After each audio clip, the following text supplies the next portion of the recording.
girlfriend is planning a wedding with her daughter. Oh, It's Chris's fun. roommate from college, so he already had to go and sit with the daughter and the bride and the son to be at the caterers in Portland, Maine, and fielding mom's questions. She's Have they set a date? When's the shower is in March at the end of the month, and I forget when the wedding is. Yeah, it's after that. But Connecticut is where she's from. Yeah. So I'm not sure. The wedding's in Connecticut or I'll the wedding find in out more Maine? details. They're having the wedding.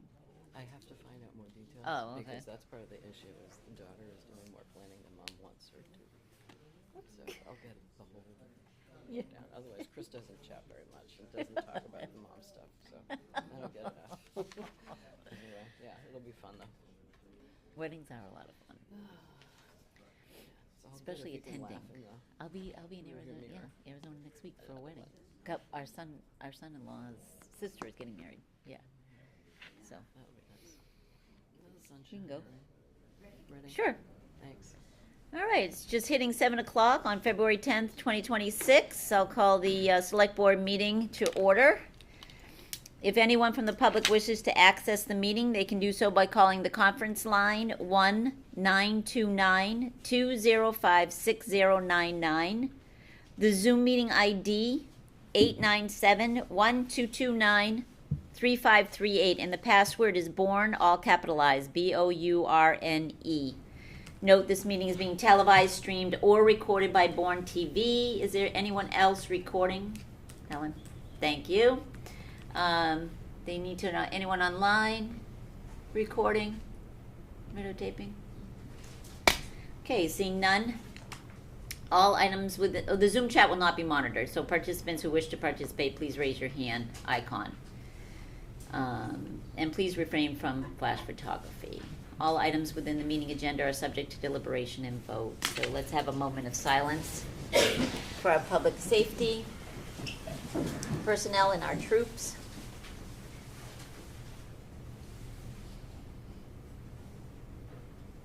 Salute to the flag. I pledge allegiance to the flag of the United States of America and to the republic for which it stands, one nation, under God, indivisible, with liberty and justice for all. Thank you. Is there anyone here for a non-agenda, public comment on a non-agenda item? Anyone online, public comment for non-agenda item? Okay, seeing none. Agenda item 4, the annual town meeting is May 4th, 2026. Articles, budget, and preparation. The first agenda item A is Tara and Eldridge, the private way betterment. Tim?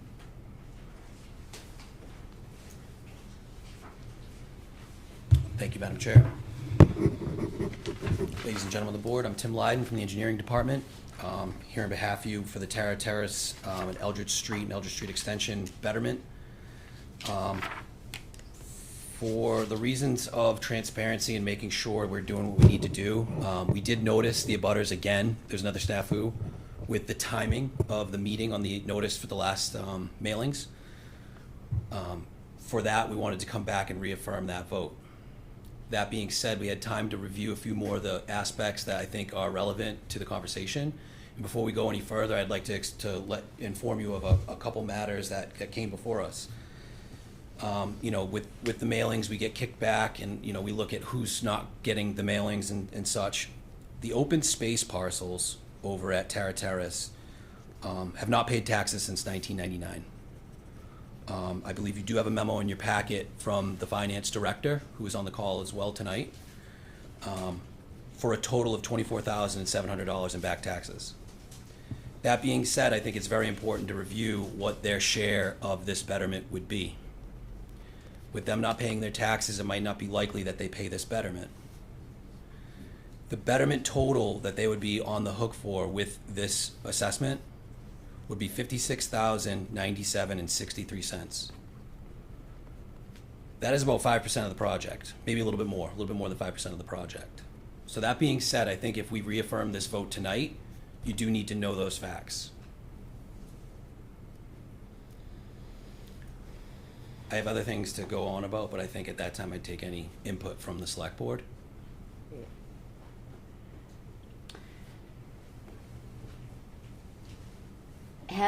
So the betterment hasn't been finalized, correct? The betterment, so the thing about the betterment language, the legal requirements really don't go into great detail until you really go to town meeting and start assessing the estimated order of betterments. With that, that's when you start meeting the law. It is not only vague, it's not existent telling us the process on how we get there. Each town does it a little bit different. I think what you see that brought us here tonight is a little bit of past practice, a little bit of, we have our temporary repairs bylaw. We are meeting the law in every way, and from what I've understood, I've met with town council over the past couple weeks on several matters. We've had a few residents reach out to us with very specific questions. I think at this time, my recommendation would be to table this. We do need to review our road betterment policy. I think, like we did with our private road acceptance policy, Right. we really did a great job of having input, having readings. We really went through that process the way it should go through. I think right now, with a lot of the holes that we've really discovered with this particular betterment, with a lot of the aspects that I've never seen come up in about the dozen or so I've done, I just do think it's the best that we table it, but I think there's a lot to be left to the town to really decide, and there's a lot of things that we haven't written in stone, and I think we've really got caught up in not seeing where we're blind, and we're flying blind a little bit on this bylaw. So according to our bylaw, we would have to assess, if the article goes through, let's say, all the way through town meeting, we would have to assess the the owner of the open space, this betterment. Correct. So, But they haven't paid taxes on the open space. Town council would. they are on has the a call as well. comment. Okay.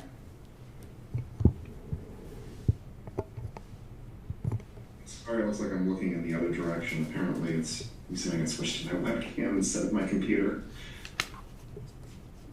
There we go. Yeah, I just wanted to add one additional fact. When this issue came up about the tax title, we actually took a look at the records at the registry. The problem really kind of runs a little bit deeper than just the non-payment of taxes. The entity itself that owns the property was essentially administratively dissolved by the corporations division. So right now, we sort of have a property whose title is hanging out, is essentially in limbo. This does happen from time to time. What should happen, when an entity like that gets wound down, his title gets transferred to somebody else. That didn't happen here. So it is an additional fact, and just as your counsel, I did want to say, the odds of collecting a betterment on this property are pretty slim in my view right now.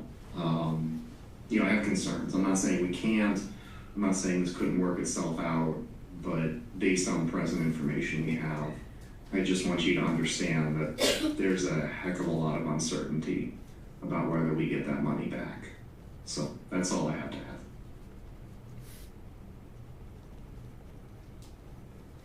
Does anyone else have a comment or question for Tim or town council? I have a comment. Up there? I'm just going to ask the select board first, and then I'll go to the public if I may.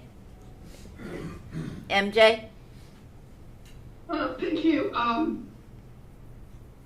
So, do we know what parcels these are, how big these parcels are? It looks like they haven't paid taxes since 1999, and one of the parcels owes $8,100, and one of the parcels owes $16,600.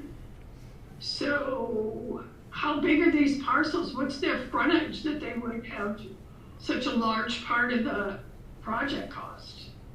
So over here, we have 86 abutters. The average frontage for the houses is about 125 each. One of the open spaces is 353 feet, and the other open space is 220.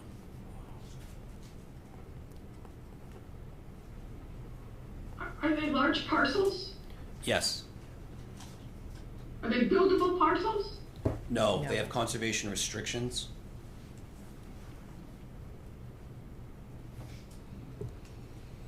So we couldn't even assess a betterment because we don't even know who owns the property. Unless we take a deeper dive and find out who owns it. Erica's has her hand up. Yeah, Erica's hands. There we go. Erica, go ahead. Okay, I just wanted to add that the assessed value of each parcel is, one is $9,800 and the other parcel is $23,900. So much less than the actual betterment cost.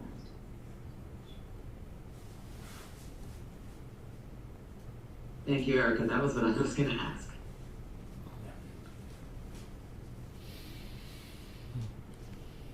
Okay. So, And we've been doing this for how long? We're working with this, the neighbors over here in Terra Terrace, and we're just finding out about this, recently. I mean, I just feel bad for for the people who put this, put all this time into it, and it looks like that we're not totally prepared, but I guess these things do happen from time to time. so what are some of our options here? So when you say table it, Or just, I mean, that's my recommendation, I guess. okay, recommendation to table it, recommendation, Recommendation to review the policy Well, further. actually, I want to remind the board, we don't have a policy. Policy was never set. We have the temporary repair to private ways bylaw that underwent some revisions in 22. Yeah, be more recent. 20 23. 22 or 23, but this policy subcommittee and the select board worked with us extensively on the process for taking and accepting a public way, but remember, that's not what this is. no, this Right, isn't, right. right. This is a way that will remain private, and Right. so we have never, the board has never set the policy around this, so we haven't had that opportunity to talk about it in your policy setting role and kind of work these things out as a policy board. We're trying to straightly apply the bylaw, which has a lot of complications to it, without that piece of developing the policy.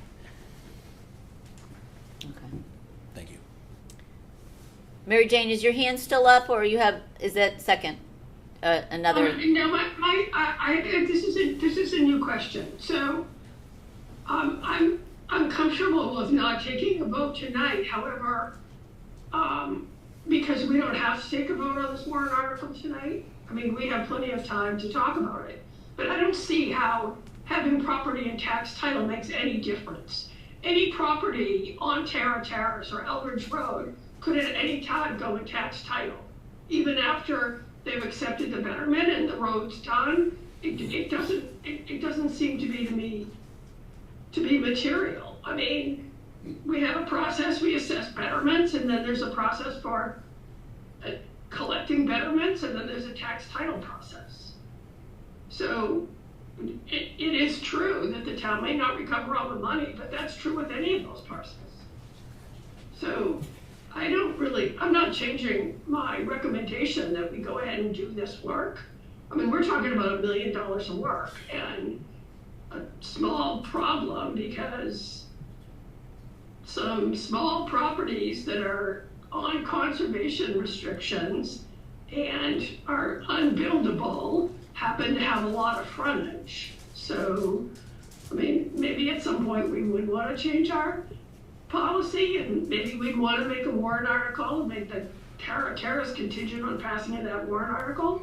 But I don't see this as a big roadblock to getting this work done for that we've been working on.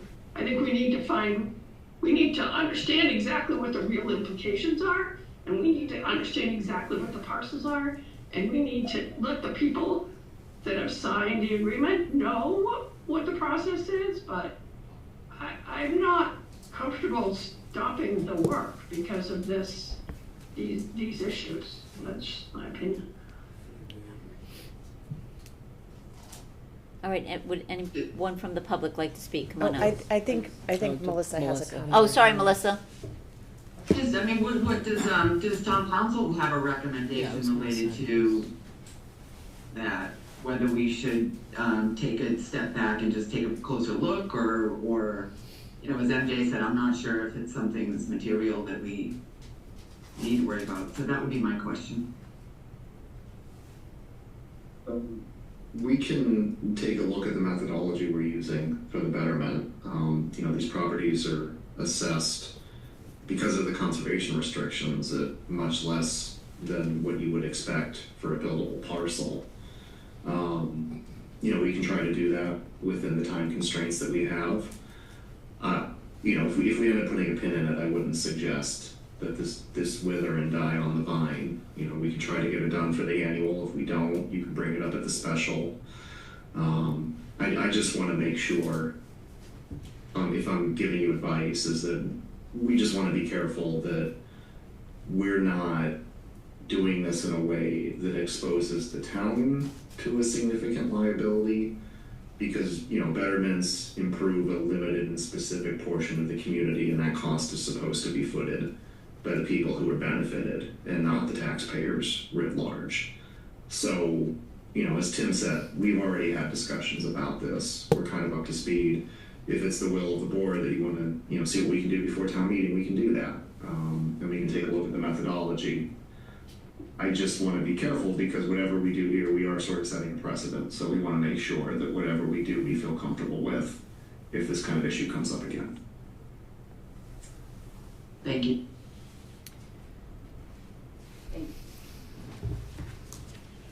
If you could just state your name and village, that'd be great. Not full of just village. I'm Janet Butler. I live in Monument Beach. I live on Tara Terrace.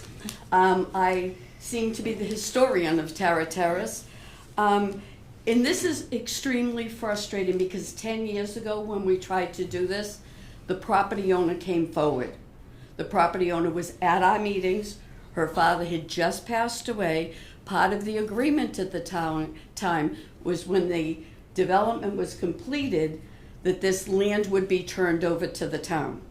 So at that point is when she got a letter saying she had a betterment at that point of significantly less money. She said, I don't want this, I don't want to deal with it.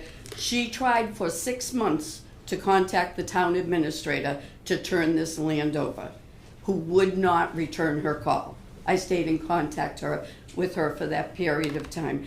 During that time, what her issue, she was going to help us. She was going to donate an acre of it to the dog park, so we could build a dog park there and we could move forward. What I was told then by the town administrator, that because the tax title land had gone behind, the tax default had gone beyond a 7-year period, you cannot go after that land and take it.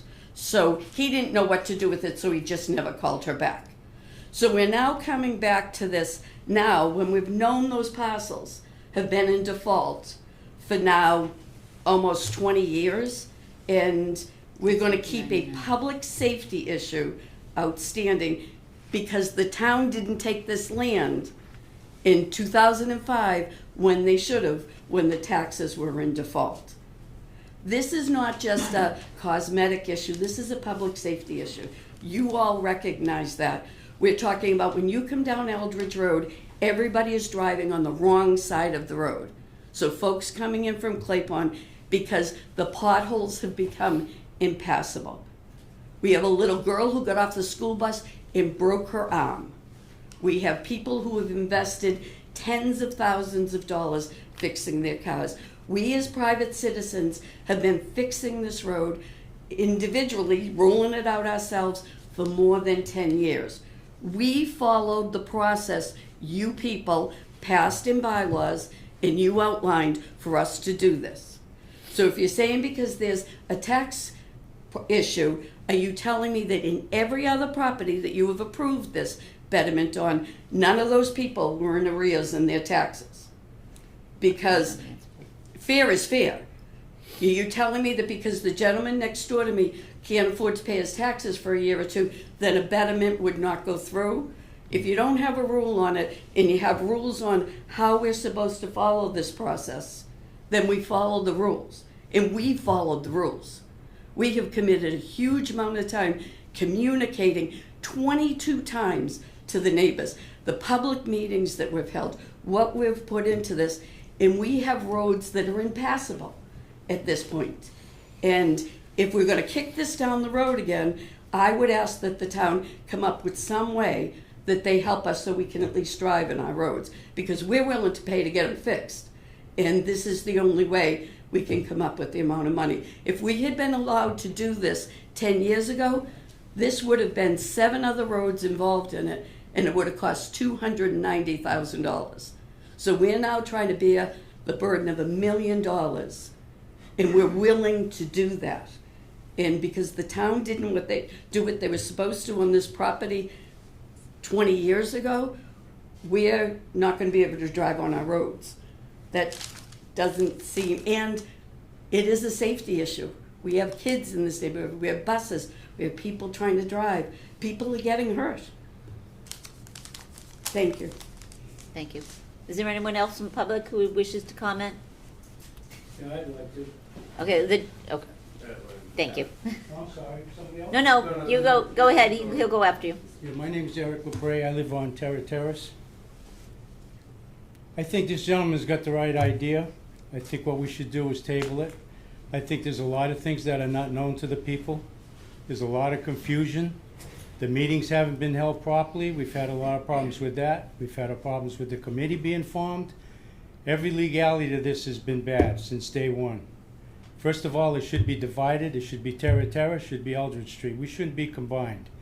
Somebody just came out of the blue saying, oh, let's combine them because our street's really bad. So if we can get these people to pay more, we won't have to pay as much. I mean, people realize what's going on. Myself and Andy, who lived on that street, we filled that in a few times ourselves, which we didn't have to. I don't live on that street. But according to what I understand is, if you own that property in front of your street, you should maintain it. It's that simple. I don't see where the big project is where, oh, this one's to blame, that one's to blame, he's to blame. Nobody's to blame. If it was in your deed, which it isn't, but if it was in your deed and everybody declared that it's going to be private property and you own 100 feet in front of you, then it's your obligation to keep it maintained. They didn't do that on Eldridge Street. They left it and left it and left it till now you could just about drive a truck through it. That's their fault. That's their property. That's an extension of their property. They should have filled it in right at the beginning when you had a small hole and done it right, and we wouldn't even be here today.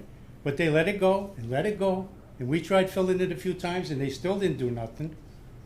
And I don't think the people, not blaming the town, the people themselves doesn't know what's going on. I've talked with several people, the last meeting we had, which was a disgrace. I met a few people outside at the 7 o'clock meeting. None of them knew what was going on. One lady said to me, well, we should probably do that. It's only going to cost us $7,000, $8,000, and then we'll be done with it. I said, no, you're not. You're still going to be responsible for that road. Oh, no, the town's taking it. I said, no, the town ain't taking it.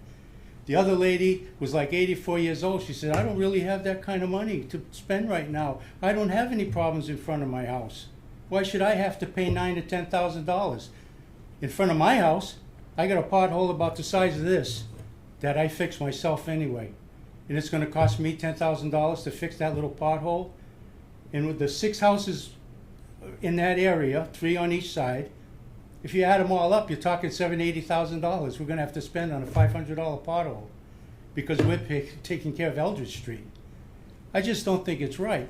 I think what he's got the right idea, table it, get more information out, know exactly what we're doing, how much are we paying, what's being done, so everybody knows, not dots on a map for people that don't understand what's going on.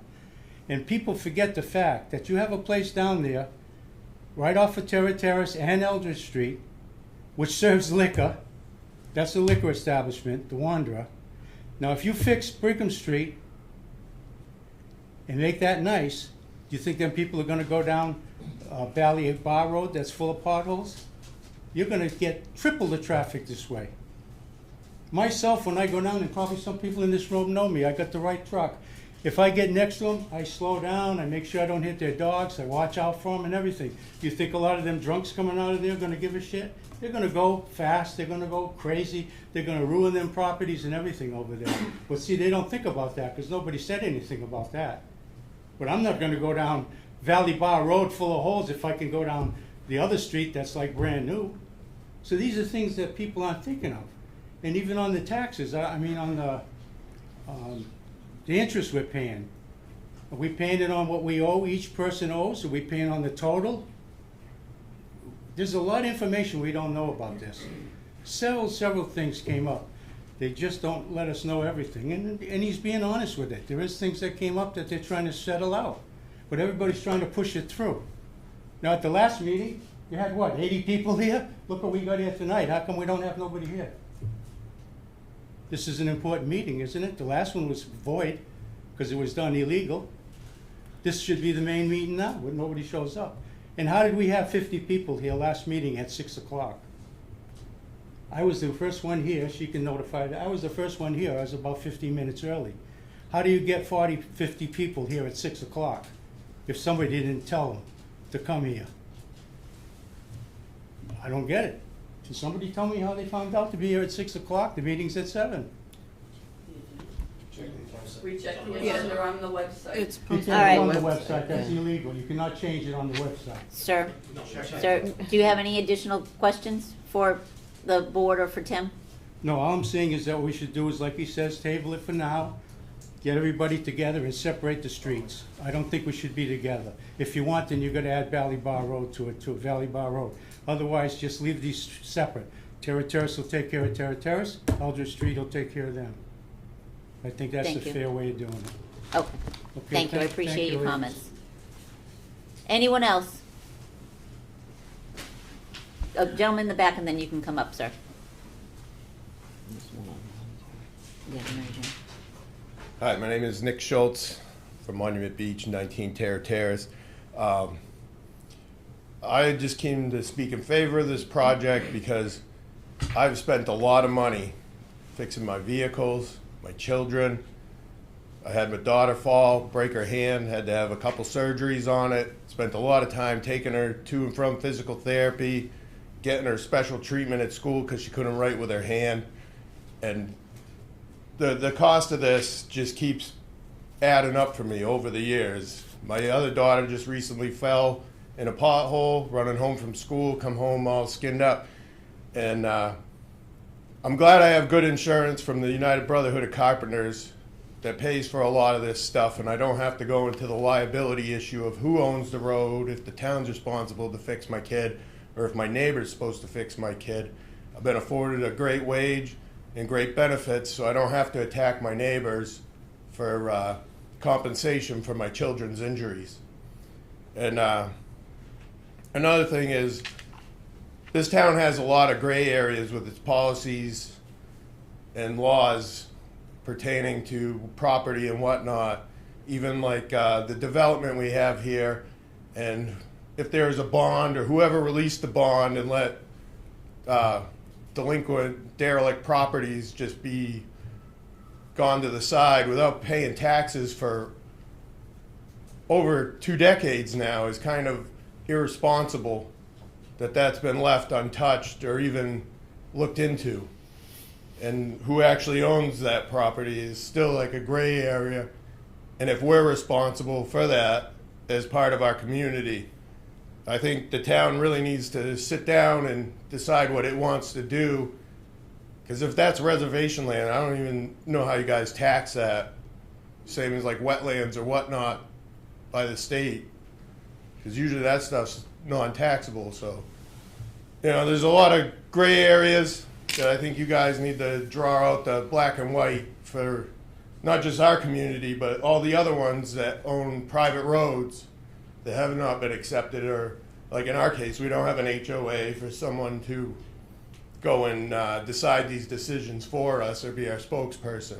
I mean, we have a road committee, which is great. They've done a lot of great work for us, and I appreciate them. But that's all I got for tonight. Okay, thank you. Anyone else? Yes, sir. And then MJ, I'll come back to you. Thank you, Madam Chair.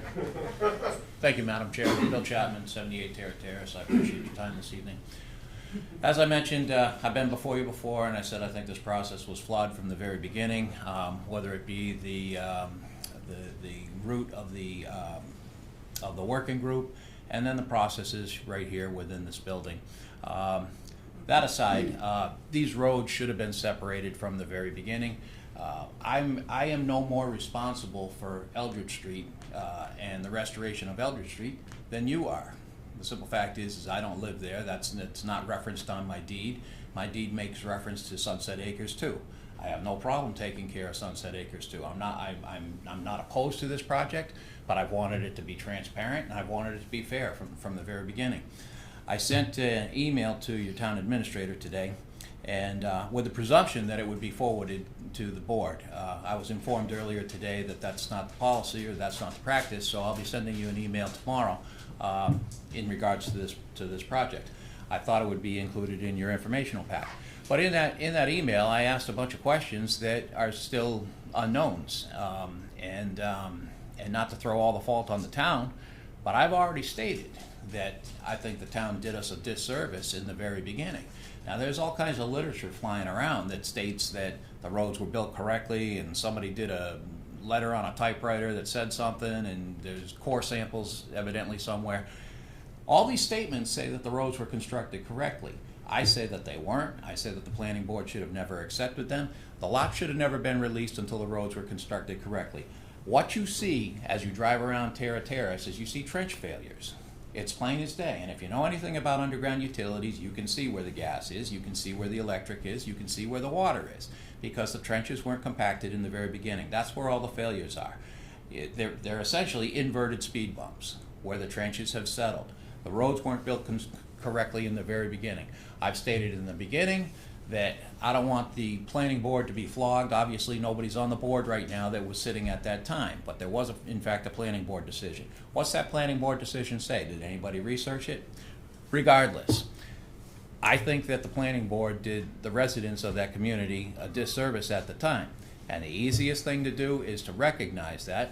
I'm sure your town engineer will confirm that these are trench failures on the Terra Terra section.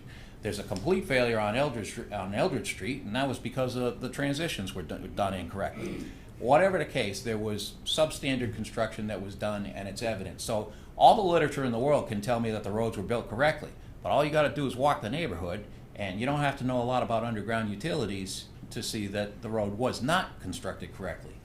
I've said it before, I'll say it again. It would be nice if the town would recognize this, that the planning board made an error at that time, and earmark Chapter 90 funds to get these roads fixed. If that's not going to be the case, they should be separated. Once again, my deed makes no reference to Eldridge Street or Eldridge Street Extension or Sunset Acres 1. My deed makes reference to Sunset Acres, and we're being told we're responsible for the road that we own. Well, that's what my deed says I own. I appreciate your time. Thank you. Thank you. Mary Jane? Thank you. I would have a question for Tim, actually, if he's still there. Yes. To clarify how the costs are being divided. Are the Terra Terrace frontage owners paying for the Terra Terrace portion of the repairs? And are the Eldridge Street and Eldridge Street Extension people paying for their portion of those road repairs, or is it all lumped in together?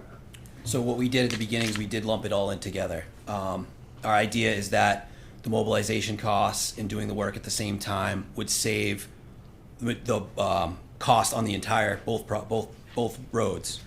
That being said, reviewing the law, I know we talk about having 50% of each road signed on, and there gets a lot of talk internally in our bylaw and such about how we have a road come forward to us. I mean, we also have the option to do betterments for public necessity, but we also have the bylaw written to say 50% of this road, frontage coming forward to us. I think we've always isolated that to think that this road. In the MGL Chapter 80, Section 1, it goes into detail to say the betterment is a limited, indeterminable area. And you see this come up with your sewer betterments and your sidewalk betterments and for water departments and such. So with that being said, we are on the right side of the law on that. And our idea is, I know that there's a lot to be said about the center pothole on Eldridge, but as this gentleman said about the inverted speed bumps on Tara, there's a lot of reconstruction that we're going to be doing on Tara as well. So when we looked at the project as a whole, we did see that there was extensive work on Eldridge. There's also extensive work being done on Tara, especially Upper Tara, but mostly the trenches on Lower Tara. So all in all, could we have separated this out? We could have. I still think it is beneficial to group it as one project and one betterment based on the work being done at the same time. Like I said, the law kind of has limited language on how to assess the order of betterments, and everything else is kind of left to the town to create on their own. So those are the decisions that the staff made with the best interests of the residents in mind. So I just wanted to say that. Thank you. Any additional questions from the board? I just have one quick comment. There's a gentleman in the back who would like to sorry. speak on something that hasn't been already addressed.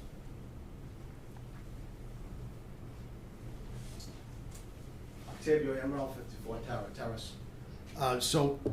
This project has a 30% contingency in it, and we're gonna hold it all up because of a 5% cost that we just uncovered in the last couple of days. I think that should be absorbed by the 30% contingency that we have, because we've already agreed to it. Right? I'll make note of that. It's just a.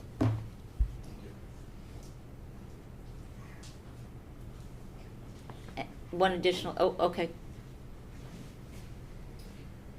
Andrew Cooney, 67 Tara Terrace. I'm on the committee that's was created. Really just some neighbors that started talking to each other and saying, hey, we got to do something about this road. The town's not going to do anything about it, but they do have a policy or guidance that's in place. So we looked at the two different options of the betterment and the acceptance, and we went through the whole process as guided. I thought it was a helpful process. Certainly brought us further than we've ever been able to go in the last 10 years on this project. But we've tried to address a lot of the questions that other neighbors have made. I've spoken directly to neighbors about their concerns, and will continue to. And I've told them that if they have specific questions, I will help them get the answers. I've tried to do that. I've done the research. I'll continue to do the research if that's needed. But one thing I'd like to mention is, as Tim had pointed out, that there are extensive repairs that need to be done throughout those three sections of the road. You get Eldridge, Tara, I call it Tara North, Tara South. They're built in different time periods, but they all need work, and they're all very old. And ours is Tara South is much more linear frontage that has to be dealt with as well. But most of the homes on Tara South are only 100-foot frontage. Most of the homes on Tara North is 125-foot frontage. So they are paying more money than the Tara South folks are. That's an important point, I think, that people need to understand. If they're paying more money, they're going to get a little bit more work that's going to have to be done in front of their property. So I would like to see this move forward. This has been a long process. We've been dedicated to this for a year, meeting on a very regular basis, and we've reached out so much to the neighbors, and we've had meetings, public meetings for them, and asked them to come to all the meetings. I can't see how this is going to be. We're going to be able to continue with this. I don't see how we're going to be able to move forward with the town not opening themselves up for some liability. My understanding is the vote has already happened. You did vote on this. It's been approved, and it needs to go forward to town meeting. In the meantime, between now and May, we can work together with the town and any of the neighbors that want to work with us to try to come up with some solutions. We could work, I'm also on the Open Space Committee and the CPC. We could consider working with the Open Space Committee to see if there's a way to acquire that property, that open space. So there's lots that can be done, but we need to get this on the town warrant. It's got to go on the spring town meeting warrant, and we will continue to work out all the issues or questions that any of our neighbors have, and any neighbors, any select board members have. Thank you for your time. Thank you. Thank you. I just have one quick question for Tim. Sure, step on up. It's just so that the online, that microphone's hooked to the Don't go yet? the Zoom, yes. Oh, okay. Valley Bar, why don't we include Valley Bar? If you're saying that it would be better, the more we have, the better it would be. If they do it all at once, why is Valley Bar involved? Because they're the ones that's gonna cause all the problems once it's done. They're the ones that's gonna benefit, because they'll have less traffic, we're gonna have double the traffic, and we're gonna have a bunch of drunken people coming out of that place coming down. Valley Bars did not petition us for a betterment, so that's where we found ourselves. The residents on Valley Bars would have had to petition the town, as did Terra Did anybody ever and North even and try South. to see if they would wanna go along with it, or? It's a private road. It has to come from the owners of the road to petition the town and get their signatures and start the process. We can't, as a town, approach every private road and ask them if they want a betterment for Okay. paving. Thank It's you. just not the process and the policy. So, Tim, do you have anything else to say? No, I Okay. understand we've all worked on this for a long time. I've spent a lot of time, and I don't mean to, almost like leave this at the altar, but Right. I just would be hard pressed if we went forward and you guys weren't aware of that issue. So Right. I just wanted you guys to know that. Okay. So, what would the board at this point in time like to do? Does the board want to, we haven't voted on all the articles yet for town meeting. We just voted that this could become an article. We haven't moved the articles forward for town meeting, correct? Yeah, that's right. Right. Okay. So at this point in time, do we want to give town council time to look into ensuring that the cost of the betterment only is for those individuals who are going to better or gain from this pavement, this article, and that it doesn't fall on the taxpayers, right? Absorbing the cost that they don't benefit from. I think that's where we're at with town council in having that answer. Where did he go? I'm still here, and Okay. certainly work on it. So, I mean, does the board need an answer to that question? Did I phrase that correctly? Close enough. We're not. If I look into this, I'm not going to wear blinders and not look at everything that's going on. So we can Okay. certainly look at it, give you a menu of possible solutions. I think we'd also welcome a butter feedback too.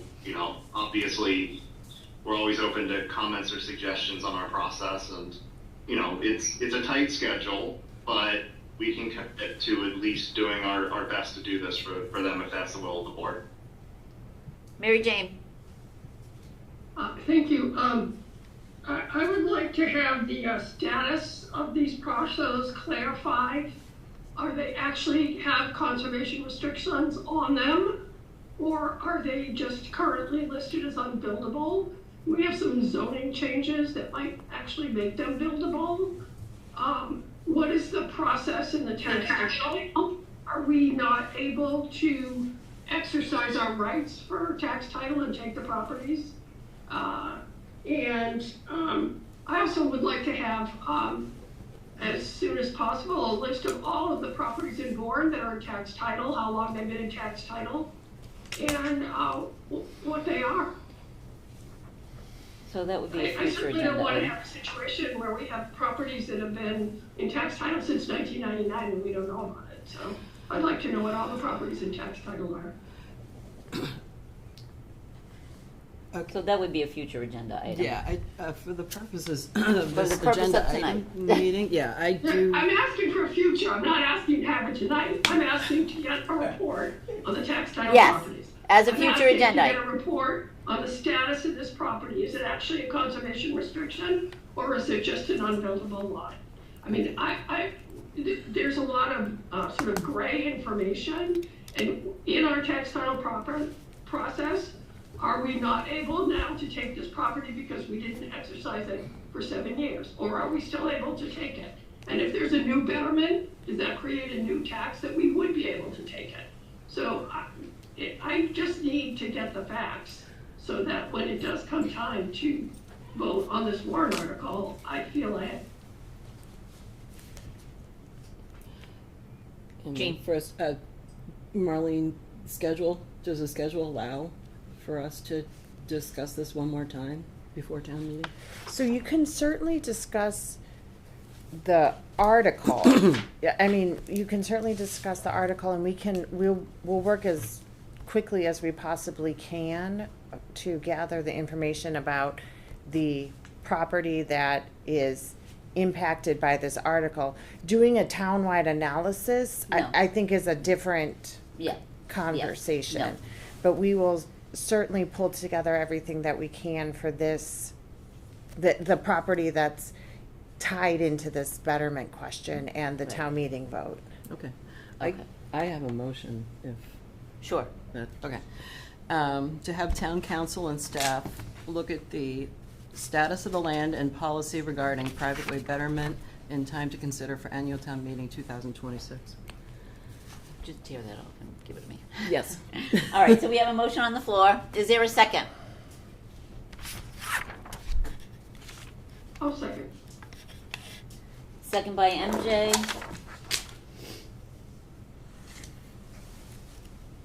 Any additional comments? Nope, one more.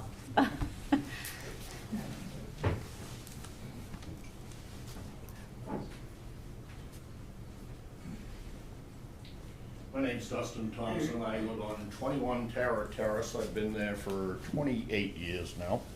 I always refer to my section of the town, the number 21 as being Old Tara, because when I moved in, the numbers in the 70s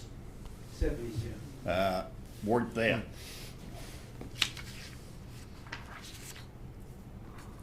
To put it mildly, the roads in this town in general are crap. Pardon my French.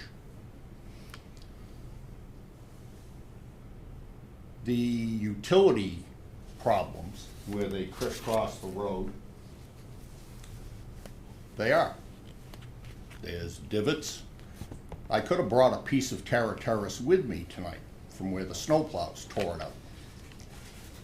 I don't have the utility is not the reason I have a frost heave crack in my section of the road. If you drive down Old Tara Terrace,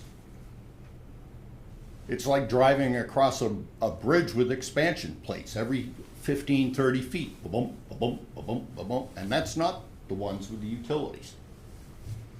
Now, you made the comment that you had no problem fixing your pothole that's this size here in the lectern. We don't have potholes like that on these streets. We have potholes that are the size of this lectern and almost as deep. Many years ago, I got a letter from the town. Wasn't expecting, I was actually quite shocked, telling me that it was going to cost me $5,000 to get the road fixed. I thought they wanted $5,000 up front. But to not include Eldridge in this, that means everybody who lives on Tara Terrace is now using Laura Lane, which got fixed, because it's a nice smooth road in and out, until you get to Small Street. Small Street looks like it's been bombed by jets or whatever. It's full of potholes. It's almost impassable in itself. Eldridge is almost impassable. So I don't care if you live on Eldridge, I don't care if you live on Upper Terrace, Lower Terrace, Old Terrace, whatever you want to call them. Without fixing Eldridge and eventually getting why the entire complex, Colony, breaks, Small Street, and that one street that I can never remember the name of. The roads are all terrible, almost impassable, except for Laurel Lane. It's a very nice stretch of road they put in there. But without fixing these roads, doesn't matter where you live on Terra Terrace, you can't get there if you can't get up Eldridge. You can't get there if you can't get up Small Street and Colony Street. You can't get there if the roads are crap. The question I asked the town when I got that letter 5-10 years ago was, in an emergency, I wanted to know when the ambulance breaks an axle getting to my house because I'm in the middle of having a heart attack, I wanted to know exactly who in the town my family should call to sue because the roads were such garbage. That corner Eldridge has been garbage.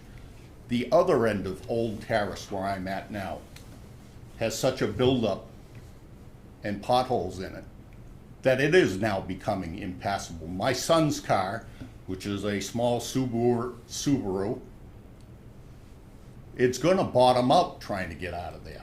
And you can't go down Eldridge because you're bottoming out down there too. And my car's elevated and I'm coming close to hitting these things. These roads need to be fixed. So you're in favor? I am in favor, Okay. definitely in favor. I don't want to pay the bill, but I'm in favor of the roads because they're terrible.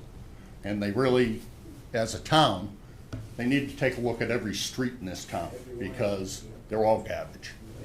Oh, thank you. All right, so we have a motion on the floor. Roll call vote. Mary Jane? Does this motion include the town council providing us with options on this? Like, he's gonna clarify the status, he's gonna give us options and talk about recommendations for how to handle it. How to handle the betterment? Yes. Yeah, look at land status and policy regarding private way betterment. Yes. Okay, I'll vote yes. Melissa? Yes. Peter? Yes.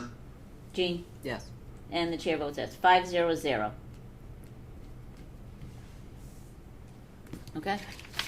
Thank you. Be hearing us Yes. as soon as we have that information. We'll make sure it's on an agenda. And everyone- May I throw in one more comment, Madam Chair? We need to move on. We really need to move on with the agenda. I appreciate that.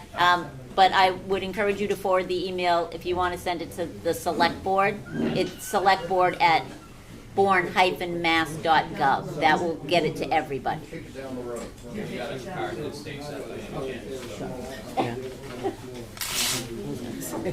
I don't have a card with the new address. No, it's All right. fine.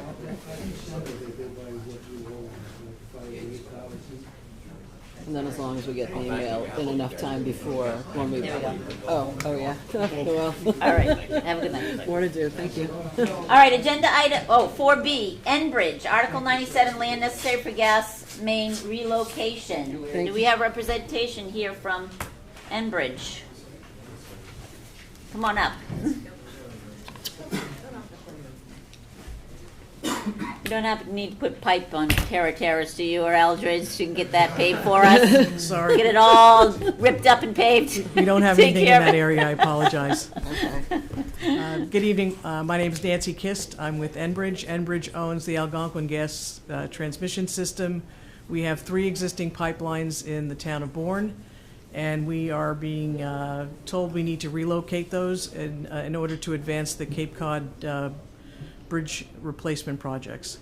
So we are planning to construct our improvements in 2027 so that we are out of the way of the bridge replacement project that is supposed to begin in 2028.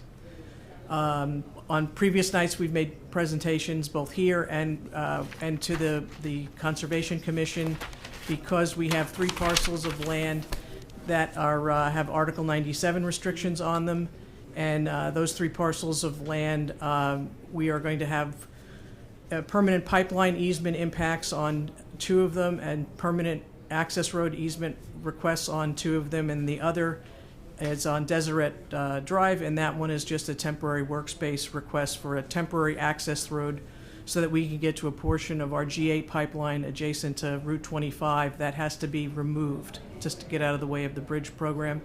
There's an existing pull-off there on Deseret Drive.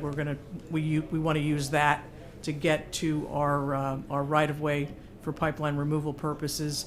That access road is going to be on part of a private landowner's property, and that we've gotten permission from the landowner to use their portion of it, and our request is to the town to use that piece of roadway as temporary access road. The overall impacts on a permanent basis for the pipeline easements and the access road, the permanent access road, total 2.76 acres, and we have proposed to provide the town with replacement land for the 2.7 acres that are going to be impacted. And at earlier meetings, we have shown the location of that. It's a portion. It's a piece of property behind Mirasol Drive, and that's fed into by Heather Hills Road. That is, it's not the finished portion of Heather Hills. You know, there's houses, and then it stops, and I think there's like a gate across it. We've obtained access rights to the unimproved portion of Heather Hills Road to build a meter station that we are going to relocate to that site. So we're going to build the access road that will service our meter station, and if the town accepts the replacement land from us, you know, folks who want to use the town-owned replacement land will be able to use that access road to get to the replacement land. So our request this evening, obviously, is for the select board to approve our request to get on the town meeting in May.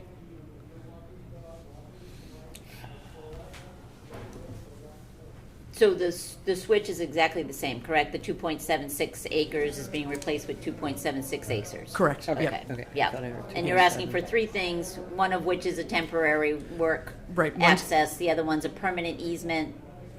Permanent easement and permanent access road. And permanent access. Yep. Okay. And the areas where it's permanent easement and permanent access road are within the Eversource utility corridor, so it doesn't involve any tree clearing on our part. The area is already cleared of all vegetation, and the land that we're providing you with is fully vegetated. It's full of scrub pine, and we have no intentions of disturbing that as part of our construction activities. Okay. Are there any questions for Nancy from the board?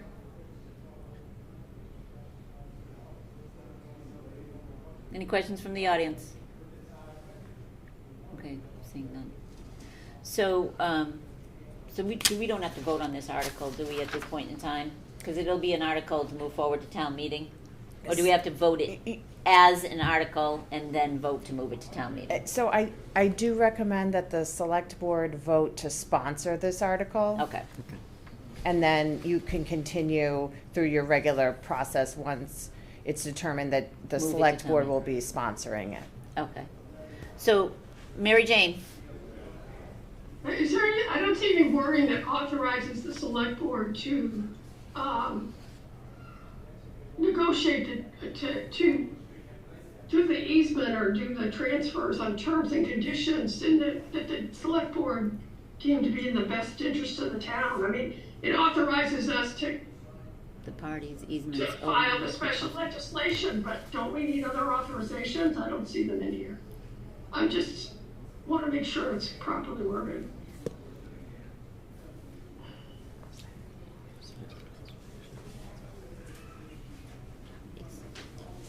Has town council reviewed this?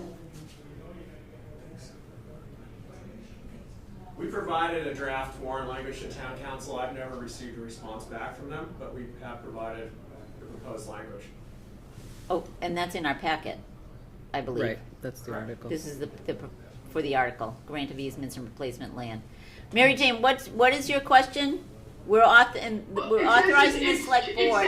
It says to see if the town will vote to authorize the select board Right, in consultation with the Conservation Commission to file with the general court. correct. For the purposes of blah, blah, blah, blah, Right. blah, blah. Permanent access roads. It doesn't authorize us to,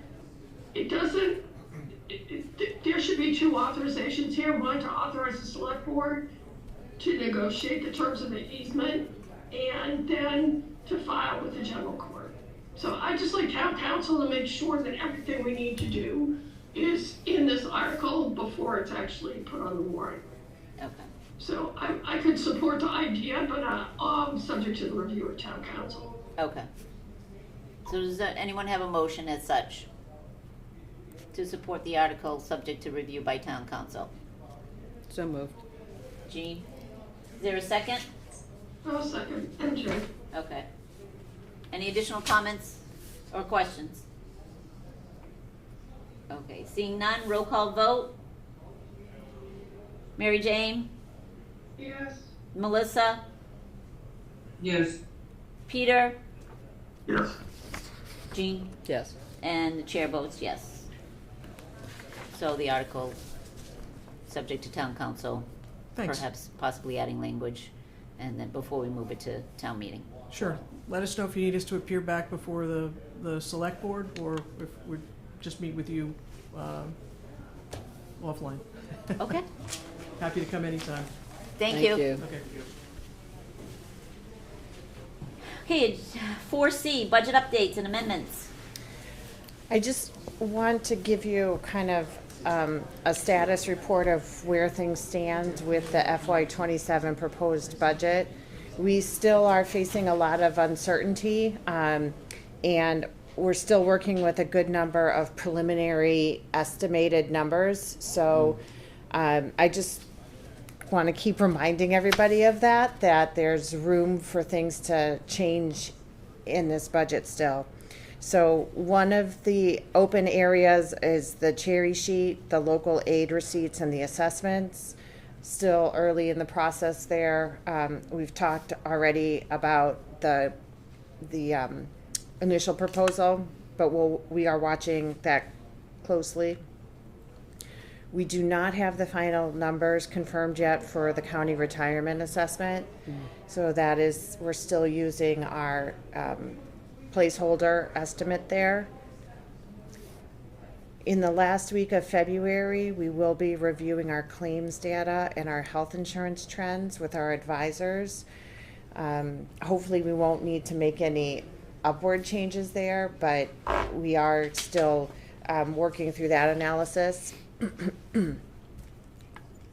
Erica is working very hard now that the band's sale has closed to adjust the general fund and enterprise fund short-term debt. We're targeting your March 3rd meeting to have a set of adjustments ready showing how the debt, we'll have the more exact debt numbers so we can talk about how that will impact the budget.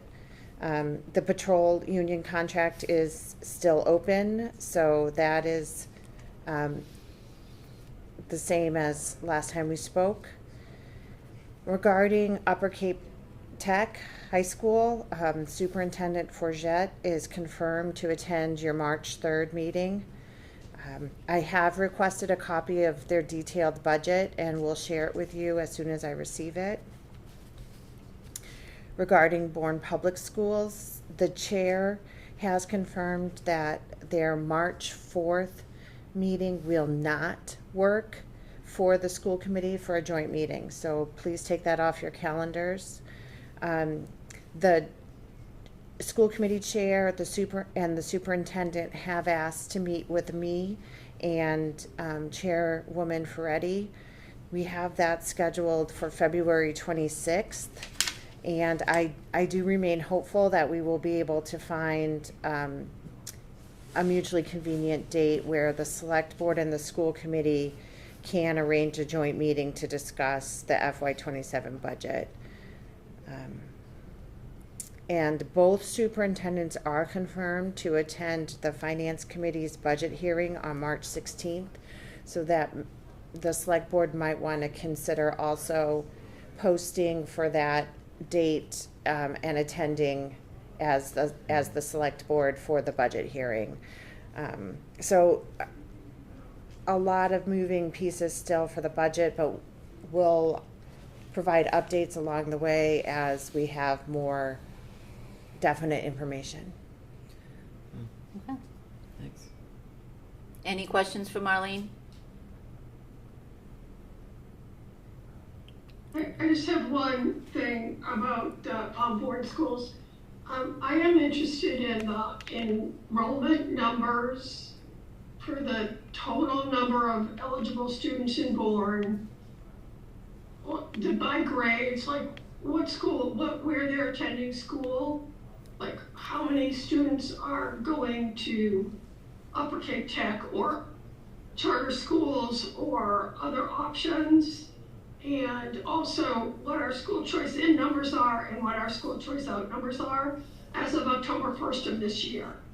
And I realize that the Upper Cape Tech budget is not based on the October 1st numbers of this year, or is based on the October 1st numbers of this year, even though they've accepted more students for next year.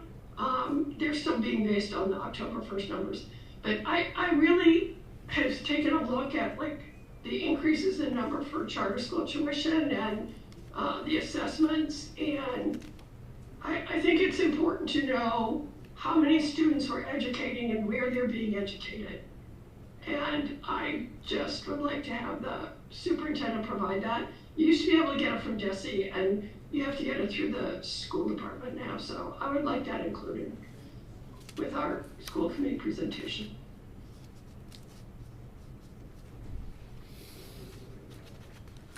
So I do think it would be helpful to have the select board clarify exactly and vote, because right now there is no joint meeting scheduled. So I think it would be helpful to Melissa and myself to have the select board vote and we can communicate that from the select board, because Melissa and I Correct. have been asked to attend a meeting with only the school committee chairman and the superintendent. So we're not really able to speak in public with the authority of the board. So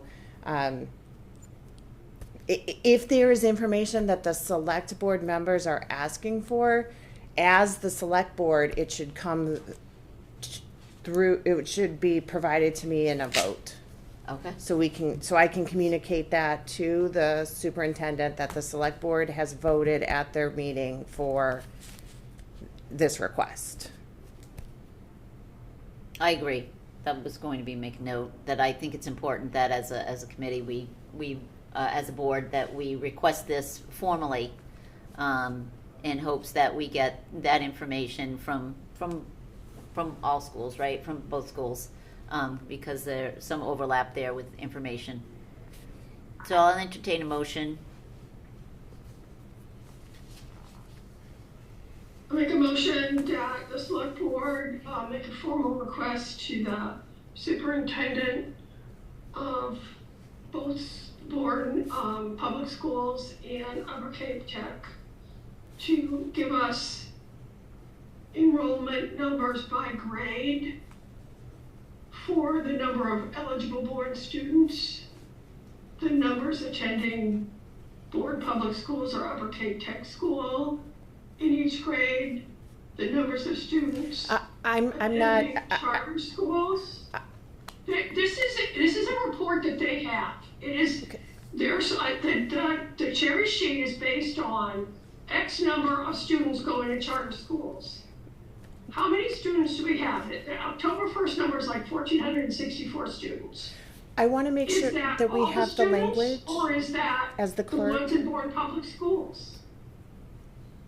Marlene? I want to know where students are going so I can understand the numbers and the assessments on the cherry sheet. Can we make sure the clerk has the motion? Yeah, we start with enrollment of numbers by grade. Just back up the list again.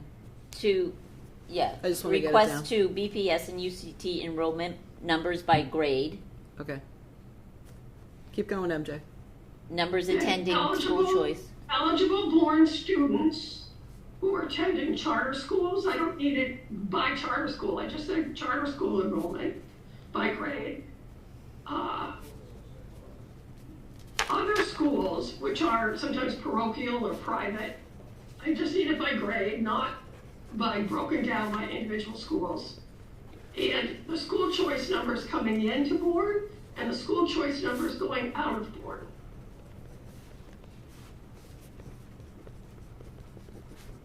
Okay. Second.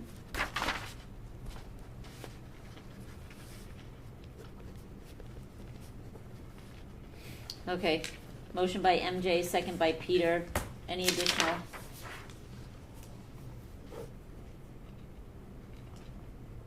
Any additional comments? Questions? Seeing none, roll call vote. Mary Jane? Yes. Peter? Yes. Melissa? Yes. Jean? Yes. And chair votes yes. I think they have this information. It's just, Okay. it's important information Oh, yeah. to have. Oh, yeah. So we can fully understand Yep, we gotta the take budget. a look at the big picture. All right, discussion and recommended dissolution of the Town Administrators Advisory Committee on Pedestrian Bicycle Pathway. Oh, sorry, D, Town Meeting Planning and Logistics. Oh, right. Yeah. Sorry, 4D, Town Meeting Planning and Logistics. I do want to confirm that based on Jean's request from last meeting, I have requested an opinion from town council regarding the role of the select board, the role of the finance committee in your presentations to town meeting and providing information to town meeting. So as soon as I receive that, I will share it with the select board and the finance committee. Great. And I did listen in on the finance committees last night, and they were waiting on the recommendation of town council with respects to exactly what Marlene said, so. I did as well. Any additional comments or questions regarding agenda item 4D? Okay, seeing none, discussion and recommended dissolution of the Town Administrators Advisory Committee on Pedestrian Bicycle Pathway. Ken Chetlin is the acting chair of the committee, and he's here on Zoom. Ken, take it away. Good evening, thank you. My name is Ken Chetlin, I live in Pecasset. I am the interim chair after David McPherson resigned from this committee effective the end of December. The committee appreciates the opportunity to appear before the select board. We are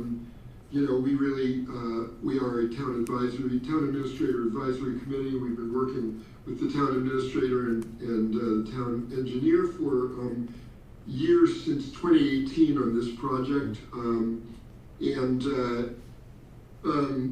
want to shout out Tim for his fine work on this. The committee was advising the town administrator on the construction of the trail, which was proceeding as a rail with trail project where the Falmouth Secondary would be left and the trail built next to it.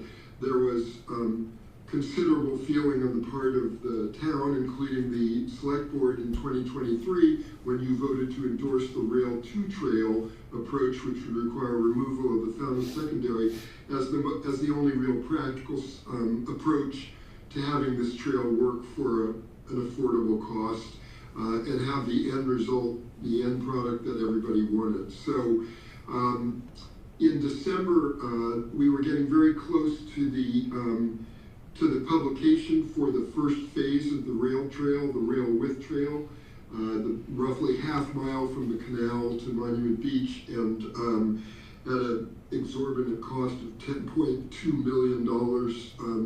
And so the committee met and recommended by a 4-to-1 vote to the town administrator that we delay the publication of phase 1, stop this project from moving forward as a rail with trail project.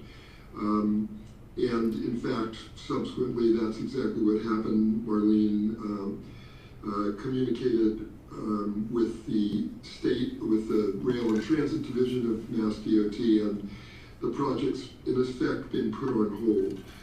In the meantime, we are continuing to fight the good fight for the rail to trail project. We're still hopeful that'll happen. As you may know, that effort is really being led by the Friends of the Bourne Rail Trail, the nonprofit group. The money that the Friends had secured through the CCRTA following Tom Cahare's death, that money was reallocated. And yet, it's pretty clear from the Rail with Trail project that the state is prepared to build this trail. At least they were prepared to build the Rail with Trail. Hopeful they'll be prepared to build Rail to Trail as well. But there's a big push being put on right now to convince the governor to start the process of abandonment of the rail line and so that it can be removed. That process is a lengthy one. It'll likely take 2 or more years. So our request to the governor is that she green light that process. Obviously the process could be stopped at any way along the line. And the main impetus for reapproaching the governor right now is the major change that occurred in the middle of December when the Falmouth Select Board voted to change their 2023 position and instead support Rail to Trail, support the removal of the track. In their case, what they voted almost unanimously as one dissent to send a letter to the governor, which the board chair then did on the 15th of December, urging the governor and lieutenant governor to replace the F2. The Falmouth Select Board felt strongly that they wanted to encourage the construction of a new track, an alternate track. We being the Friends of the Bourne Rail Trail and the advisory committee, nobody felt particularly strongly that that track was needed. But the attitude is, if that's what needs to happen to get the F2 removed, then it's a good thing. But it's an expense that would have to be supported by the military and the 4 Upper Cape towns. And so while we're supportive of the idea, our thrust is obviously to pull up the Falmouth Secondary as a track that's widely used and not needed, and certainly would be better, the corridor would be better used for the pedestrian bicycle pathway. Particularly, I think the feeling is that with the upcoming bridge replacement projects, that will have the most effect on the town of Bourne. It will certainly result in the closure of the Cape Cod Canal pathway for a long period of time. They're talking about a couple of years. And it seems that building the Bourne Rail Trail and extending the Shining Sea Bikeway to the canal would be, a reasonable measure to mitigate the damage, in essence, that the town of Bourne will suffer. So that's kind of where we are. The committee, advisory committee, most of its work, and I think Marlene will speak to this, most of its work has obviously been focused on the Rail with Trail project. That project is on hold at this point, so there's really not anything to be done with that. In the meantime, the Friends of the Bourne Rail Trail are sending a postcard campaign and are contacting Congressman Keating and Senator Fernandez and asking them, both of whom are in favor of the Rail to Trail, to once again contact the governor and, as I said, hopefully encourage her to at least start the process for abandonment. Happy to answer any questions if you have them. But that's essentially where the advisory committee's work sits at this point. Oh, we appreciate the update and the work of the Friends of the Rail Trail and keeping that rail with trail concept alive for the town. So it's a lot of hard work and it's a lot of dedicated time. So we really appreciate the Friends on behalf of the town. Marlene. Thanks. Rail to Trail is obviously a passion project. Yes. That's all. Marlene, any? Yes, so, thank you. So, on page 6 of your packet, I have included the charge that was in the town administrator's files, adopted January 23rd, 2018. And, you know, I feel responsible, since this is a town administrator committee, that, you know, the group stay within the bounds of its charge. And the charge is essentially specific to the Bourne Rail Trail, from extending the Shining Sea to Bell Road. So now that that project is essentially not moving forward at this time, it's my intention that the town administrators committee, it's my intention to dissolve the town administrators committee. And if this is a goal of the select board, the select board should appoint an advisory committee that is has a broader scope and a broader charge than implementation. So an implementation charge makes sense for a town administrator committee. However, a more town-wide policy or priority focused committee makes more sense as a select board committee. So I think because this immediate project that this scope is specific to has been, you know, stopped for the time being, it makes sense for this committee to be disbanded as a town administrator committee and reconstituted in a new way to advise the select board on the broader topics regarding bicycles and pedestrians. Okay. Any questions from Arlene or Ken? So this is just notification that you're dissolving the committee? Yes. Okay. Someone hand? Oh, Mary Jane, and then we'll go to you, John. So,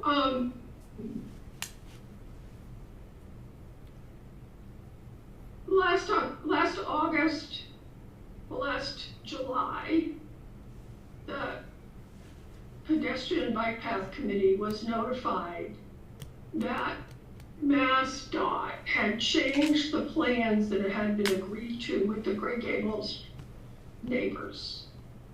That instead of having a roundabout at the end of phase one that would turn people around and not have them have access to the Grey Gables neighborhood, that now there had to be not only the turnaround, but there also had to be an access for bikes coming from the bike path to the Grey Gables neighborhood. This was a last minute change. In addition, the cost of the project increased by $4.3 million at least, and the state added on the tip that additional funds to the FY 26, I think, plan. So those funds are still on the tip for phase one of the bike path. The tip has not been amended to undo phase one. In the neighborhood meeting, that August meeting, there were people that spoke in favor of having something happen with the bike path. There were people that spoke against the changes that were made. We were just in a time crunch to, if the project was going to go out to bid by the end of August, then we had to ask for it to be delayed. At the time, we had not had a definitive answer from the governor's office about whether they were willing to pull the tracks or not. There was some rumors that they decided not to pull the tracks, but I don't think there's ever been an official announcement about that. There was also discussion at that August meeting about the consideration of extending phase one and adding phase two so that the project would go to Monument Beach. And instead of being a turnaround or dumping into the Grey Gables neighborhood, that it would go to Monument Beach. And there was some interest in that as a project, even as Rail with Trail. So my my concern is that the select board since July, when this change came and the additional funding came, and there were changes to the project, the select board has never weighed in on what they thought should happen. And I've kind of been waiting. I've asked a couple times for the pedestrian bike path committee to come to the select board. And this is a town administrators committee because it was set up at the time in the charter where if there was going to be a select board on the committee, it had to be a town administrators committee. It couldn't be a select board committee. And we've changed the charter, so that's not really true. But it was for the committee to advise the town administrator, so the town administrator could advise the select board. It was the select board established the committee. It was not the town administrator that established the committee. So I am actually not comfortable with dissolving this committee until the committee has had some ability to have a discussion with MassDOT about what the options are for the $4 million that's sitting on the check. What are our options for that? I don't want to walk away from that money. I think dissolving the committee sends a signal that we don't really care. And I think that's a bad signal to send. And so the question I think the select board has to decide is does the select board want to keep working? Does the select board still want there to be a committee that looks into this issue, or has the select board given up? And so dissolving the committee without having any kind of direction from the select board on what they're doing, and it is a select board established committee. It was voted by the select board. So that's my thoughts. I'm very troubled by this. John? Yes, for the record, this is John York, a resident of Katomet. I have a lot of thoughts about this, as anyone on this committee knows. As anyone on either the select board or the bicycle pathways committee knows. And there's really two halves of what I'm looking at right now. I was pleased to hear the town administrator just now refer to not completely dissolving the committee, but reconstituting it with a broader mission. She said her entire task is the specific pathway from North Falmouth to the Canal Railroad Bridge area. If you read the charge, that is part of their charge. There's more to their current charge than that. Most of anything else in the current charge they have not had time to attend to because of the intensity of the process of trying to promote the Bourne Rail Trail.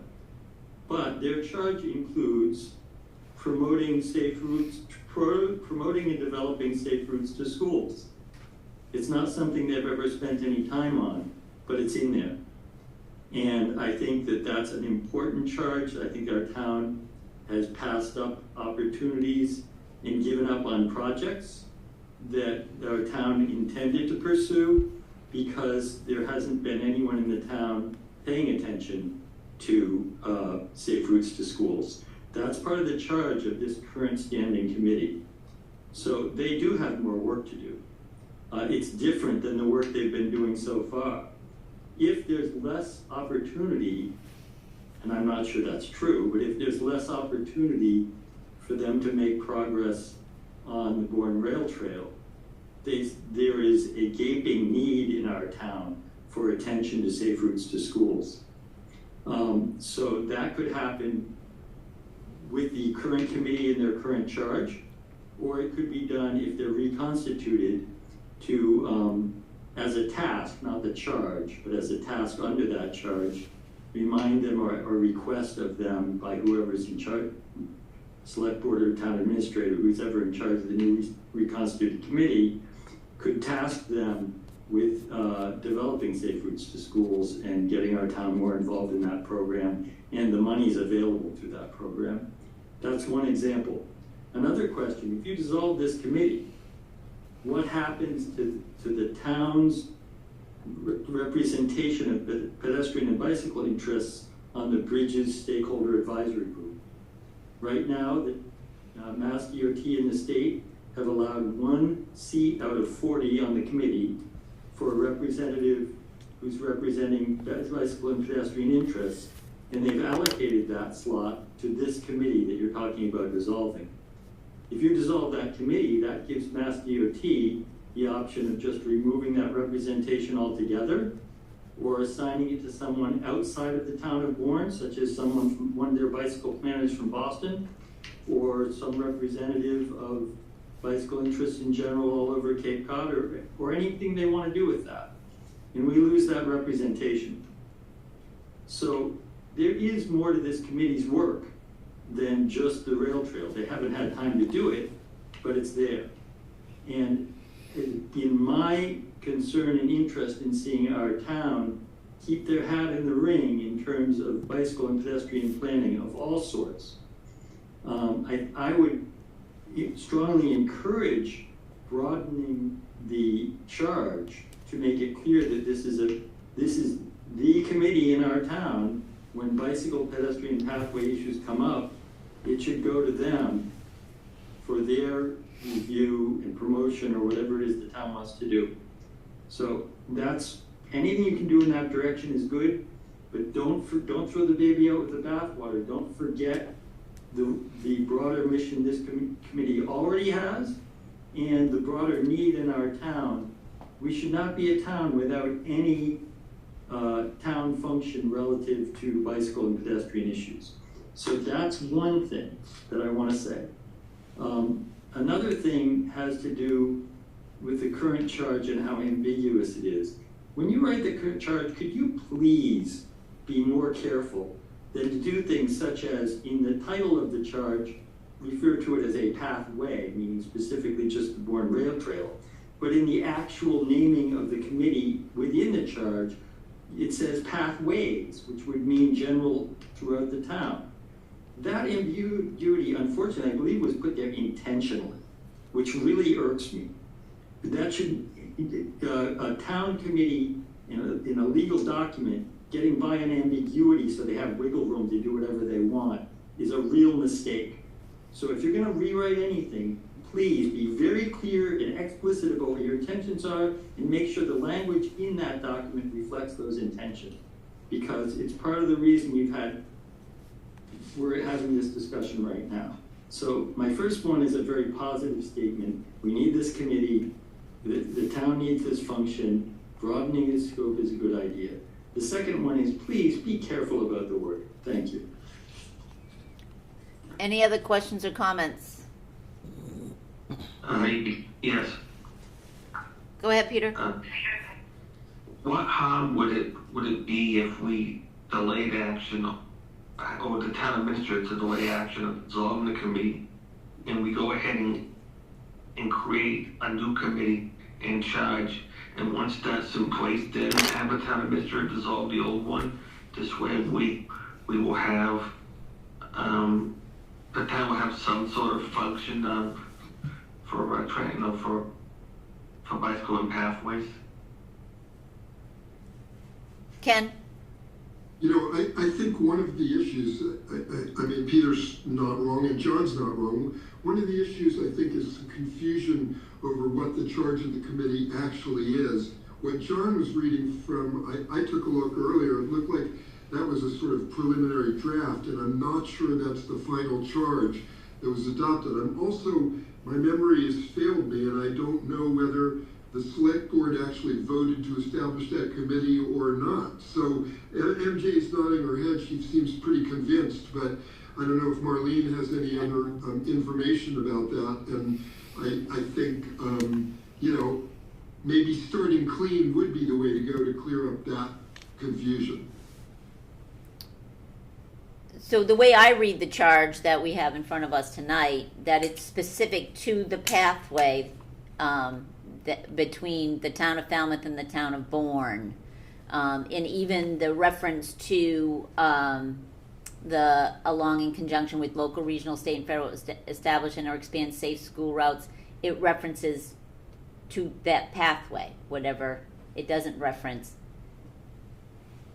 other than the pathway, the safe routes to school. So I think the charge is specific to the pathway and all those elements that you're trying to include, like if that pathway includes safe routes to schools, if that right-of-way related issues, all relative to the pathway, correct? That's the way I read the charge.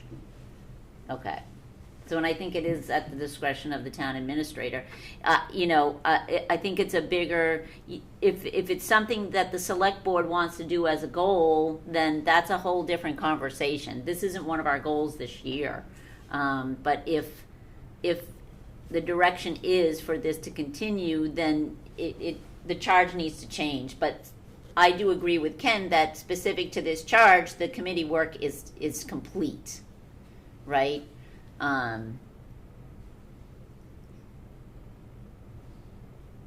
But if it wants to become a future agenda item where the select board decides to take this under review, broaden the charge and form a committee, then, that's at the discretion of it becoming a future agenda item. That's just the way I see it. Is there a way to do it without impacting the continuity of having a representative with the bridges? That's probably a question we can ask at our next meeting, I guess, right? Or next MassDOT meeting, to see if they'll still allow representation. Or if Peter and I become the, as the select board representatives, advocate for bicycle and pathway. Mm-hmm.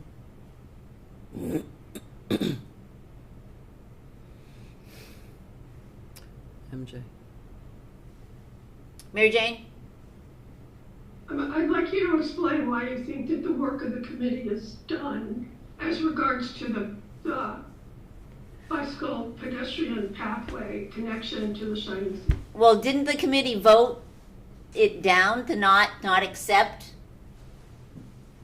And didn't the select board also make the recommendation that they didn't support what MassDOT, the plan was for the new the $10+ million bill for a quarter mile? I don't recall that either committee took any votes about it. And at the MPO meetings that I've been going to and questioning what's happening with phase one, they basically say we're waiting to hear from board about what adjustments they want to have based on the proposal that we made for the bike path. We never responded. They made plan changes. We asked them to delay the project, and we lost the federal funding that was FY26, FY20, I've got my spent for years. The money for the federal year that ran out in September. We lost that funding, but the additional funding that they voted is still there. So if you dissolve the bike path committee, are you just saying, well, forget it, we don't want to do phase one, we don't want to talk about it anymore? We're not interested, we're done? Is that what we're saying? At the I don't think we're done. I think we have a lot of negotiations to still happen. I think we have to have MassDOT talk to us. I don't think the select board's taking a vote. I mean, if the select board wants to vote tonight that they don't want to do that project, that they don't want to have any more discussions about it, that they're done with the bike path, then is that what you're voting? The way it was presented by Colleen Medeiros at the MPO meeting was the Falmouth to Bourne portion was done, not active. Another portion was not active. The design money for phase one was still something that was still on, but not. It's still on the tip.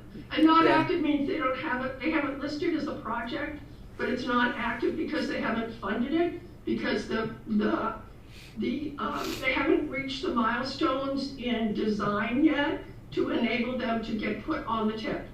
So in order to get put on the tip, you have to have it reached a certain level of design because they want to make sure that you're going to be at 100% design in 5 years. So there's a whole process that goes through the TIP. To get all the TIP can take years. Both the phase 4 and phase 3 have been discussed. We've spent a lot of money on planning for both of those, but we haven't gotten to the point of design yet where they could be actually put on the TIP for funding. But the phase 1 funding is still on the TIP. It hasn't been removed because the town of Bourne has not responded to the design changes that were initiated, where we asked them to delay going out to bid because we weren't comfortable with the final design. And I'm just very concerned that if you dissolve this committee, there's going to be a headline that says town administrator dissolves pedestrian bike path committee, and that's the end of the story. It might not be a priority, but it's been something we've been trying to do now for 8 years. And I think by dissolving the committee, you are giving up and saying it's never going to happen. And I agree with Peter that there's no reason not to develop a new charge for a committee if you want to keep doing the work under a different committee and then dissolve. But I think dissolving the committee and saying that we're not interested in this project is a big mistake for the town of Bourne. John? I just think it's a big mistake. John, is that hand up from before, or do you have any additional comments? Yes, I do have additional comments. I understand how the chair says that you read the charge. I was attending all the select board meetings, whatever it was, 8 years ago, 6 years ago, when that was enacted. Tom Garina was the town administrator at the time. He wrote the charge. He would very specifically and explicitly stated at those select board meetings that he was putting safe routes to schools in there for Bourne to be able to tap into safe routes of schools funding, not necessarily tied to the bike path. And I'd have to go back and pull out the recordings of those meetings if they're still available. But Tom made it very clear, and in fact, at that time, the only school in our town that was a safe routes to school member was the Bournedale Elementary School. And so that's just for the record, my recollection. It's just my recollection. I'm just a citizen of the town. But again, this goes to and demonstrates the ambiguity of the establishment of this. Second, I'm sorry, I'm just bringing up things that have to do with the establishment of this committee and its charge, because I think that's the agenda item we have in front of us. This should never have been a town administrator's committee. As I understand the open meeting law, a town administrator's committee can only have responsibilities that could be responsibilities of the town administrator herself. This committee advises on policy. There's no need to advise the town administrator on policy because the town administrator's job is not policy. This committee should be an advisory committee of the select board because the select board's job is policy. This committee clearly advises the town on policy. And that's been just a problem with this committee from the very beginning. And if you were going to do anything with this committee, you need to clear that up first, because that's a serious issue in our charter and very important that difference between policy and implementation is observed. And that's my feeling about this committee and its charge. Planning is policy. Transportation planning is policy. If the select board votes a policy, then a committee can implement that policy, and the town administrator can implement that policy. But in the absence of a select board vote, there's nothing to be done. This committee should be an advisory committee to the select board because it's a planning committee and planning is policy. Thank you. I agree with that, John, and I think that's part of the reason why the town administrator brought this forward and looking at that it's bigger than what her purview and her as per charter, like you said, setting policy. That is the responsibility of the select board. So. I do agree completely with that. I agree with John. Yeah, I absolutely agree. The work of this committee is outside of my authority. Mm-hmm. It should not be a town administrator's committee. Okay.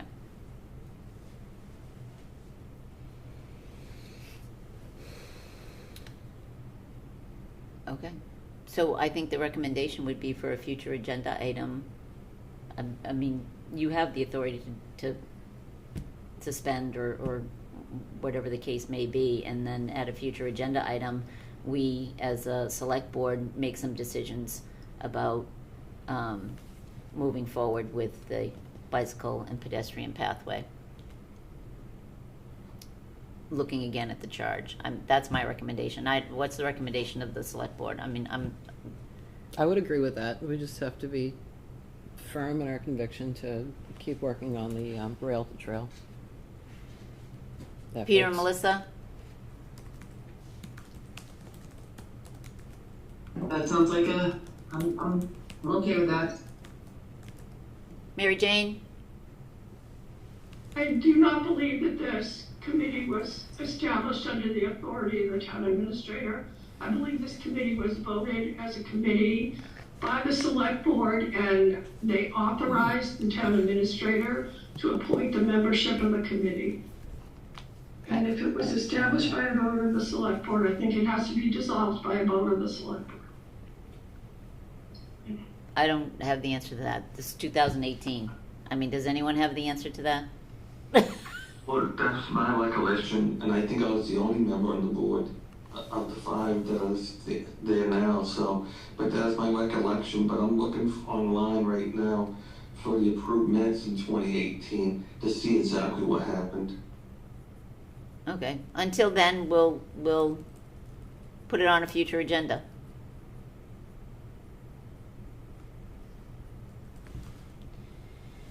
All right.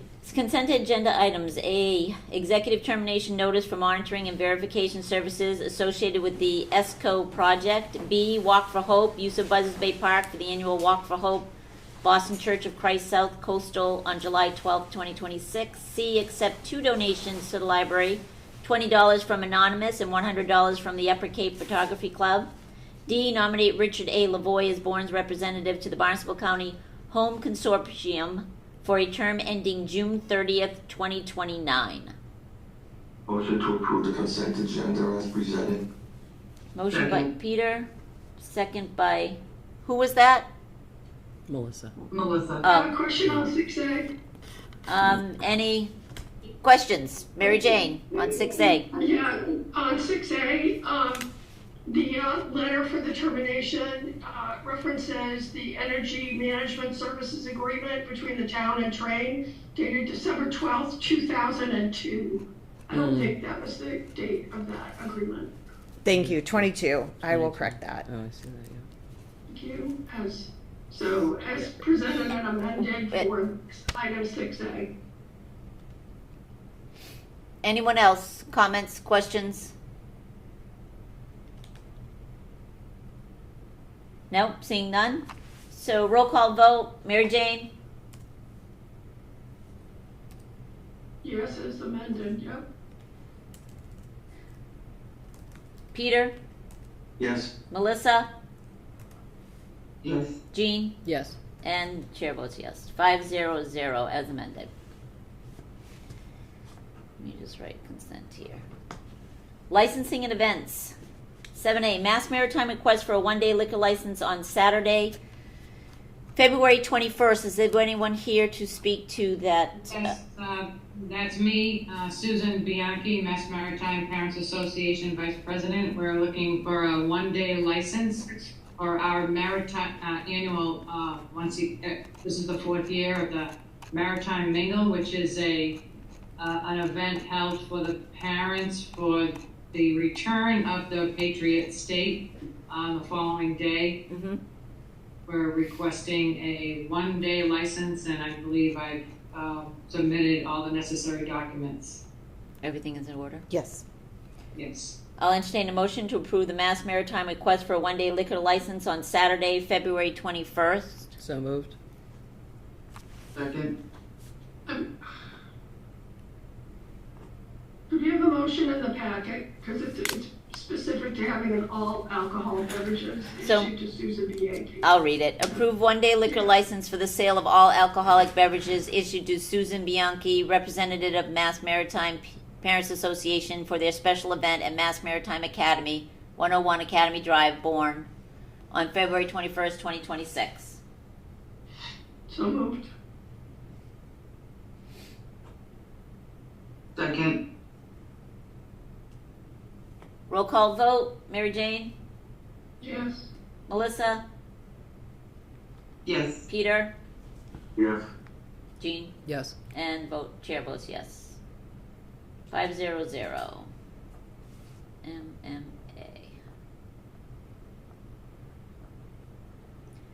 7B, St. Margaret's Church request for a one-day liquor license on Saturday, March 14th for their St. Patrick's Day celebration. Is everything in order? Yes. All right. A motion to approve the St. Margaret's Church request for a one-day liquor license on Saturday, 3/14, as presented. For the sale of beer and wine issued to Ernest Boucher, representing St. Margaret's Church for their special event at St. Margaret's Church, 141 Main Street, Bourne, on March 14, 2026, pending successful fire inspection. Melissa, is there a second? Second. Jean? Roll call vote. MJ? Yeah. Melissa? Yes. Peter? Yes. Jean? Yes. Chair votes yes, 500.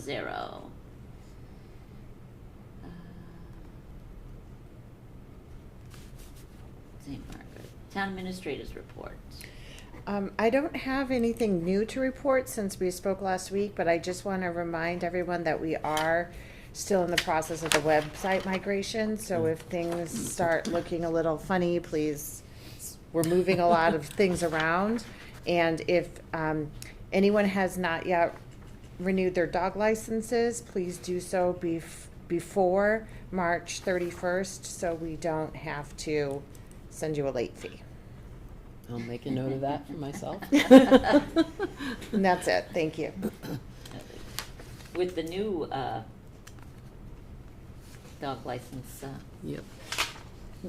Those won't go into effect until next year. That's right. Right. Those go to town meeting. That's right. Let's go to town meeting. Okay, we have 2 minutes in our packet, July 25th, 2025, and January 6th, 2026. Motion to approve. Oops. Was that? Who was that? No, I put the paper on the microphone. I know. That was Melissa. Melissa? Okay, Yeah. is there a second? Sorry. It was so soft. My voice is so raspy, I figured it was easy to tell. It's all about that. Is there a second? Second. Jean? Roll call vote. Mary Jane? Yes. Melissa? Yes. Peter? Yes, for the retreat. I'm abstaining on the other ones because I wasn't at that meeting. Okay, so we have to divide them out? Mm-hmm. Yes. All right, so motion to approve then. If you'll amend your motion, Melissa, to approve the minutes of July 25th, 2025? Yes, July 25th, 2025 minutes, Okay. And Jean? Second. as Okay. presented. All right. As amended. Jean? Second as amended. Yes. Yes. And chair votes yes. So motion for March 14th, January 6th. So, excuse me, did we just vote on the retreat minutes? Yes. So, Emery, you weren't there. I can still vote if I review the minutes. I don't have to abstain. Okay, all right, fine. If I review the minutes and, So there's nothing now that says I don't have Yes, to. on the minutes of the retreat, okay. Thank you. Only.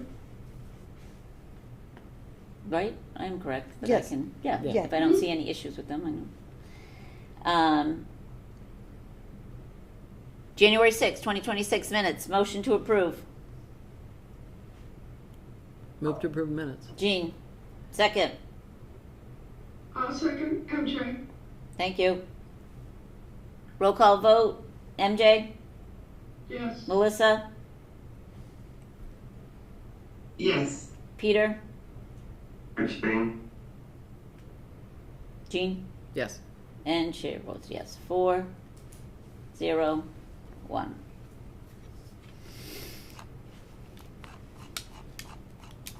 Any committee reports? Seeing none? Correspondence. February 10th, 2026. A, Habitat for Humanity letter to request for waiver of fees, 26 Horn Ave, Pecasset. B, Cape Cod Commission letter regarding recreation open house questions for the Cape Cod Bridges program. C, J. Hyman letter regarding an excise tax refund. And D, Joint Base Cape Cod, JVCC, February public meetings. Future agenda items related to correspondence or any other future agenda items?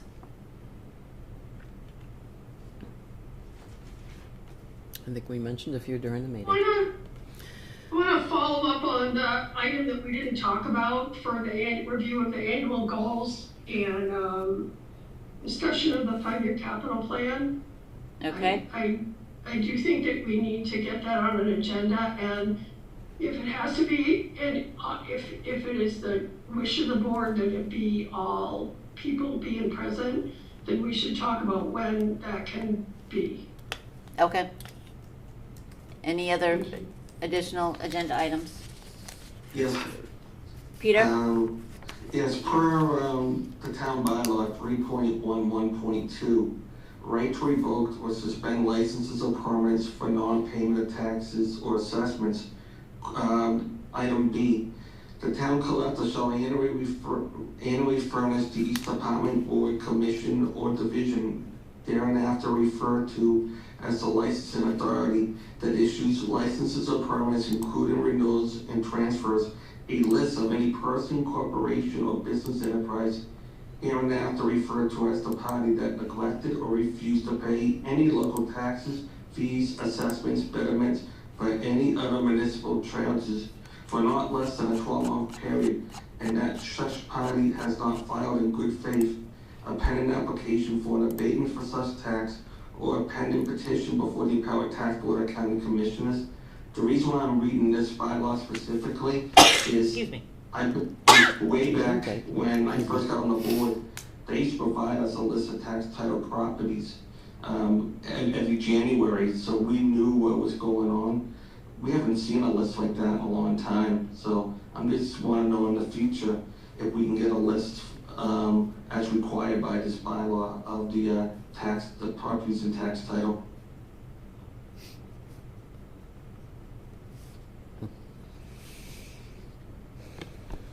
Any other additional future agenda items? Okay. Next meeting dates, February 13th, E-session, March 3rd and 17th and 31st. Motion to adjourn. So moved. Jean and Peter. Second.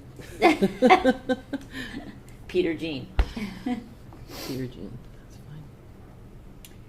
And one more, the moderator meeting is which date? Do we have one scheduled? It is on, the moderator's meeting is on the sheet that I emailed Okay. the board, All right. probably in Yeah. July Somewhere or in there. August. Okay. It's in April sometime. Okay. MJ, motion to adjourn. Yes. Melissa. Peter. Yes. Jean. Yes. Chair votes yes. Officially adjourned at 8:57.